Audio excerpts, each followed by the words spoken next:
Hey everybody, happy Friday. I hope you are having a great day, and I hope you had a great week, and I hope you are getting set to have a great weekend. Um, Good to be with you here, and let's jump right in. Continuing from last week where we left off, we were talking about just intonation, which is the tuning system that is given to us by the harmonic series. Harmonic series was the lesson before the just intonation, basically the order of tones that are found in a complex tone. A complex tone being anything besides basically a sine wave, or something similar to a sine wave. So bringing it back to today, I wanted to talk about combination tones. And combination tones are pretty much exactly what their name says they are. When we have two or more tones combined, those two notes combine to form more tones. And by that, I mean, let me explain it this way.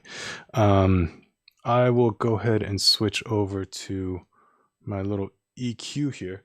And let's pretend like we are in the key of, well, it doesn't even really matter what key we're in. I've got the keyboard tuned to G, but it's tuned sharp so that this note, this G, is 100 hertz. Hopefully you can see that right here. And I did that because we're going to be doing some math and it's easier to work in nice big whole numbers. Okay, so this is basically 100 hertz. I hope you can hear that. It's pretty low. It may not be coming through on your computer speakers, but maybe pop on some headphones or some other monitors and you can hear that tone. So we've got this nice 100 hertz simple tone, meaning that this is a sine wave. And if we were to construct a harmonic series based on this tone, let me just say right quick, ignore all this stuff right now. This is just distortion caused by the components of the keyboard. If it was a pure sine wave, it would just be this right here. And so we're going to call this 1. All right, it's our fundamental. We call it 1. The next tone that will appear in our series is going to be an octave above that, which we can call 2, and is conveniently 200 hertz. Cool? I hope you all make sense of that. And then we're going to keep adding 100 hertz to come to our next simple tone, our next frequency, which is going to be a fifth above the octave, D. All right, so this is 300 hertz. Again, 100 hertz, 200 hertz, 300 hertz. You can see the pattern going. Let's bring it up to 400 hertz. Here is here's 2 octaves above our fundamental tone, and let's keep adding 100 hertz. 500 hertz right here. 600 hertz right there. And we can go on up and up, 700 hertz, 800 hertz, 900 hertz, 1,000 hertz, etc. I ran out of fingers there, sorry. So what's getting back to combination tones, what a combination tone is then is, say we have this 400 hertz or 400 cycle per second simple tone, and we combine it with this 300 cycle per second tone. Now this is so crazy and so cool. If you don't believe me, I don't blame you, but it's true. What these two tones do is you subtract 300 hertz from 400 hertz and you begin to hear a 100 hertz tone. It's very subtle. It's very soft. It's not something that that is coming out of my instrument. This is something that our ears physically do. It's a psychoacoustical phenomena of our hearing system. I don't know if other animals have this or not. I would guess they do, but humans definitely do. And these tones are, we call them combination tones. Sometimes they're called difference tones, as in you subtract one tone from the other, or they're sometimes named after the violinist who is given credit with discovering. His name was Tartini. I think he lived in the 16th century. So the knowledge of this psychoacoustic phenomena has been going on for centuries. It's a solid fact that this is how humans hear. And you could be like, but I didn't hear anything when when I played these two tones, the 400 and the 300 cycle per second tone. You can say, well, I didn't hear this 100 hertz tone. And there's a very good chance that you didn't. When I was first starting to explore this topic, it was easiest for me to discover it when let's say I would play a tone on this keyboard,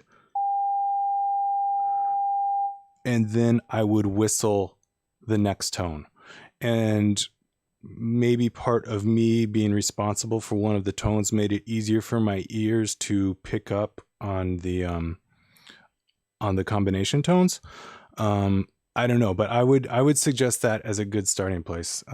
Sorry, I feel kind of weird staring at that EQ.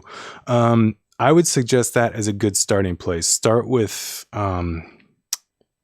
either a nice high tone and then try to whistle another tone around that. And this is a really common one. So you've got the G and the E, and then you should be able to hear a combination tone of C. Sorry, I don't have this tuned to equal temperament right now, so that's why that chord may sound a little bit funny to some of you. Let me go ahead and... Cool. There we go. That's probably more what people are used to. So if you just play a G and then you whistle an E below that, you should be able to hear within your ear this C. And something that you can do to change that is then, let's say you're playing a G and whistling an E, start playing a G sharp and whistle an E still, and then the combination tone that you will hear will be a B. So it'll go to an E major triad. And it's kind of fun if you want to, then if you want to switch and have the E be playing constantly, you can whistle the G. And then, sorry, I almost whistled for y'all. And then you'll be able to hear the C. So you got this C major triad, and then you can whistle up to a G sharp, and you can kind of hear the combination tones slide down from a B to a C. That's how I first started to hear and experience combination tones. If you don't have something that could produce a simple tone, aka a sine wave, singing bowls are also really helpful for that. So and they're great at droning. So get yourself a singing bowl, start stirring it, and then start whistling. It's really interesting. I guess one more tip on how to hear it is if you